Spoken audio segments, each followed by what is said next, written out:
নমস্কাৰ। এখন ৰাষ্ট্ৰৰ পৰিচালনাৰ বাবে তিনিটা অংগ থাকে। চৰকাৰৰ তিনিটা অংগ থাকে। সেই তিনিটা অংগ হৈছে বিধানমণ্ডল, কাৰ্যপালিকা আৰু ন্যায়পালিকা। সেই তিনিটাৰ ভিতৰত বিধানমণ্ডল অৰ্থাৎ লেজিসলেচাৰ অতি অন্যতম। প্ৰত্যেকখন ৰাষ্ট্ৰতেই, বিশ্বৰ প্ৰত্যেকখন গণতান্ত্ৰিক ৰাষ্ট্ৰতেই লেজিসলেচাৰ থকা দেখিবলৈ পোৱা যায়, বিধানমণ্ডল থাকে। সেই বিধানমণ্ডলক মূলতঃ কেন্দ্ৰীয় বিধানমণ্ডল আৰু ৰাজ্যিক বিধানমণ্ডল থাকে। কেন্দ্ৰীয় বিধানমণ্ডলক সংসদ বুলি কোৱা হয়।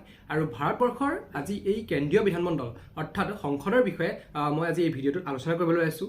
ভাৰতৰ কেন্দ্ৰীয় সংসদক দুটা ভাগত ভাগ কৰা হৈছে। সেই দুখন সদনত ভাগ কৰা হৈছে। সেই সদন দুখন হৈছে উচ্চ সদন, যাক ৰাজ্যসভা বুলি কোৱা হয়, আৰু নিম্ন সদন অৰ্থাৎ লোকসভা বুলি কোৱা হয়। তেন্তে ব'লক আজিৰ এই ভিডিঅ'টোৰ জৰিয়তে ৰাজ্যসভা আৰু লোকসভাৰ কাৰ্য, গঠন আদিৰ বিষয়ে আলোচনা কৰোঁ। এতিয়া হওক ভাৰতৰ উচ্চ সদন অৰ্থাৎ ৰাজ্যসভাৰ লৈ। ৰাজ্যসভাৰ গঠন সম্পৰ্কে যদি আলোচনা কৰা হয়, ৰাজ্যসভাৰ গঠন সম্পৰ্কে ভাৰতীয় সংবিধানৰ ৮০ নং অনুচ্ছেদত উল্লেখ আছে। ৰাজ্যসভাৰ মুঠ সদস্যৰ সংখ্যা হৈছে 250 জন। তাৰে ভিতৰত 238 জন সদস্যই কোনো ৰাজ্যৰ বা কোনো অঞ্চলৰ পৰা নিৰ্বাচিত হোৱাৰ পৰোক্ষভাৱে নিৰ্বাচিত হোৱাৰ পৰিপ্ৰেক্ষিতত আৰু আন 12 জন সদস্যক ৰাষ্ট্ৰপতিয়ে সাহিত্য, কলা, বিজ্ঞান আদি দিশৰ পৰা নিজে মনোনীত কৰিব পাৰে। তাত সেইটো সম্পূৰ্ণ ৰাষ্ট্ৰপতিৰ ওপৰত ক্ষমতা থাকে। এজন ৰাজ্যসভাৰ সদস্য হ'বলৈ কিছুমান কোৱালিফিকেশ্যনৰ প্ৰয়োজন হয়। সেই কোৱালিফিকেশ্যনসমূহ আপোনালোকে এই চাৰ্টখনত চাব পাৰে।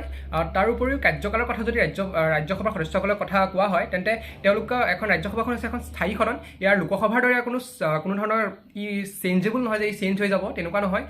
ইয়াৰ কিন্তু সদস্যসকল যিসকল থাকে তেওঁলোকৰ কাৰ্যকাল হৈছে 6 বছৰ। আৰু অৱশ্যে ইয়াৰে 1/3 সদস্যই প্ৰতি 2 বছৰ মূৰে মূৰে অৱসৰ গ্ৰহণ কৰিবলগীয়া হয়। এতিয়া আহোঁ ৰাজ্যসভাৰ ক্ষমতালৈ।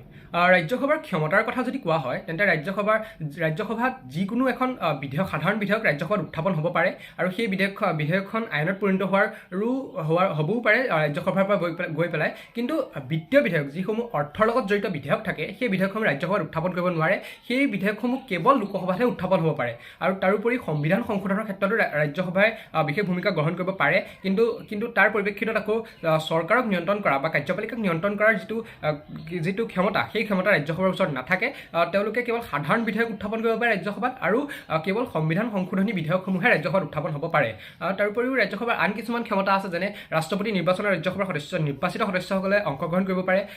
তদুপৰি উচ্চতম ন্যায়ালয়ৰ মুখ্য ন্যায়াধীশ, উচ্চ ন্যায়ালয়ৰ মুখ্য ন্যায়াধীশ আদি সকলোবোৰত ৰাজ্যসভাৰ ক্ষমতা দেখিবলৈ পোৱা যায়। এতিয়া আহোঁ ভাৰতৰ নিম্ন সদন অৰ্থাৎ লোকসভাৰ গঠনলৈ। লোকসভাৰ গঠন সম্পৰ্কে ভাৰতীয় সংবিধানৰ 81 নং অনুচ্ছেদত উল্লেখ আছে। সেই অনুসৰি ভাৰতৰ বৰ্তমান সময়ত লোকসভাৰ সদস্যৰ মুঠ সংখ্যা হৈছে 543 জন। তাৰে ভিতৰত 530 জন ভিন্ন অঞ্চল বা ভিন্ন লোকসভাৰ সমষ্টিৰ পৰা প্ৰত্যক্ষ ভোটৰ দ্বাৰা নিৰ্বাচিত হয়। বাকী 13 জন সদস্য কেন্দ্ৰীয় শাসিত অঞ্চলৰ পৰা নিৰ্বাচিত হয়। আৰু 2 জন সদস্যক ৰাষ্ট্ৰপতিয়ে ইংলো ইণ্ডিয়ান অৰ্থাৎ ইংলো যিসকল বিদেশী নাগৰিক, সেইসকলক 2গৰাকী বিদেশী নাগৰিক ৰাষ্ট্ৰপতিয়ে মনোনীত কৰিব পাৰে।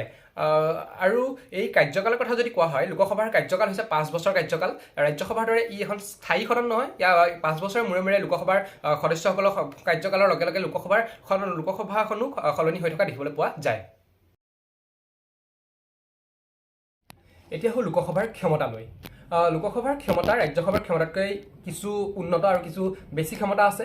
কিয়নো লোকসভাৰ সদস্যসকলে আইন প্ৰণয়নমূলক যিকোনো ধৰণৰ সাধাৰণ আইন প্ৰণয়ন কৰাৰ ক্ষমতা পোৱাৰ লগতে বিত্তীয় আইন প্ৰস্তুতৰ ক্ষেত্ৰত 61টি ক্ষমতা পায়। কিয়নো এখন বিত্তীয় বিধেয়ক অৰ্থাৎ অৰ্থ সংক্ৰান্তীয় বিধেয়ক কেৱল লোকসভাতহে উত্থাপন হ'ব পাৰে।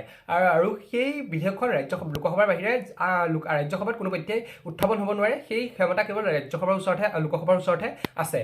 তাৰোপৰি ভাৰতৰ মন্ত্ৰী পৰিষদখন যিখন থাকে, সেই মন্ত্ৰী পৰিষদৰ সদস্যসকলৰ কাম কাজ যিসমূহ থাকে, সেই কাম কাজসমূহৰ ওপৰত লোকসভাৰ সদস্যসকলে অনাস্থা প্ৰস্তাৱ যদি গ্ৰহণ কৰে, তেনেহ'লে সেই মন্ত্ৰী পৰিষদখন সম্পূৰ্ণৰূপে ভংগ হৈ যাব পাৰে। ইমানখিনিলৈকে ক্ষমতা, মানে মন্ত্ৰী পৰিষদক সম্পূৰ্ণৰূপে নিয়ন্ত্ৰণ কৰিব পাৰে লোকসভাই, আৰু সেইখিনি ক্ষমতাও লোকসভাৰ সদস্যসকলৰ ওচৰত থাকে। তাৰোপৰি সংবিধান সংশোধনৰ ক্ষমতা আৰু অন্যান্য যিসমূহ ৰাষ্ট্ৰপতিৰ নিৰ্বাচনৰ ক্ষমতা, মুখ্য ন্যায়াধীশ আৰু এটৰ্নি জেনেৰেল, সেইসমূহৰ নিৰ্বাচন নিৰ্বাচনৰ ক্ষমতা আদি সকলোবোৰৰ ক্ষেত্ৰতে লোকসভাৰ ক্ষমতা যথেষ্ট পৰিমাণে দেখিবলৈ পোৱা যায় গতিকে লোকসভা ৰাজ্যসভাৰ যদি কাৰ্যৰ লগতে ক্ষমতাৰ যদি তুলনা কৰা যায় তেনেহ'লে লোকসভা বহু ওপৰত থকা দেখিবলৈ পোৱা যায় লোকসভাৰ তুলনাত ৰাজ্যসভাৰ ক্ষমতা যথেষ্ট সীমিত তো আজিলৈ ভিডিঅ'টো ইমানেই আপোনালোকে যদি লোকসভা আৰু ৰাজ্যসভাৰ মাজৰ পাৰ্থক্য আৰু লোকসভা ৰাজ্যসভাৰ ক্ষমতাৰ লগতে গঠন সম্পৰ্কে ভিডিঅ'টো বুজি পালে তেনেহ'লে ভিডিঅ'টো প্লিজ লাইক কৰি দিব আৰু লগতে আপোনালোকৰ লগৰখিনিৰ লগত এই ভিডিঅ'টো যাতে শ্বেয়াৰ কৰে তাৰে আশাৰে আজিলৈ ধন্যবাদ